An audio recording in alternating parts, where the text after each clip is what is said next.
বৃষ্টি থেমে গেলে ছাতাকে যেমন বোঝা মনে হয়, ঠিক তেমনই প্রয়োজন ফুরিয়ে গেলে মানুষকে। যেই জলটা বেশি পরিষ্কার সেই জলে মাছ থাকে না, নোংরা জলে মাছ বেশি। আর ঠিক তেমনি মানুষও যত স্বচ্ছ, যত ক্লিয়ার, যত স্পষ্টবাদী, ততটাই একা।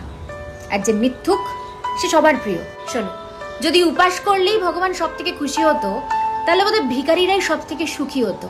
কারণ সব থেকে বেশি খালি পেটে তো ওরাই থাকে। যে কোনো বিষ শরীরে গেলে সেটা ট্রিটমেন্ট করা যায়, কিন্তু কানে দেওয়া বিষ সেটার কোনো ট্রিটমেন্ট নেই। শকুনি মামা যদি দুর্যোধনের কানে বিষ না দিত, তাহলে মহাভারত হতো না।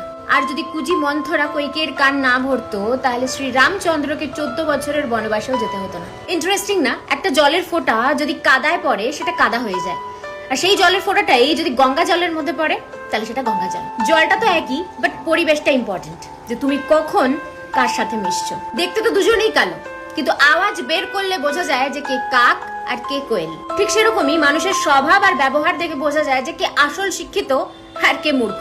যে সত্যি বলে তাকে একবার কষ্ট করে সত্যি বলতে হয়, কিন্তু যে মিথ্যে বলে তাকে বারবার বারবার মিথ্যে বলতে হয়, একটা মিথ্যে ঢাকতে আরেকটা মিথ্যে। মিথ্যে কথা বলে তুমি পরকে খুশি করতে পারবে, আপনজনদের না। আমার তো মনে হয় মাঝে মাঝে খারাপ সময়ও আসা উচিত, তাহলেই বোঝা যায় যে কে আপন আর কে তোমার আপন হওয়ার জাস্ট নাটক করে। কে বলে গো যে শিক্ষা শুধুমাত্র বই থেকে আসে?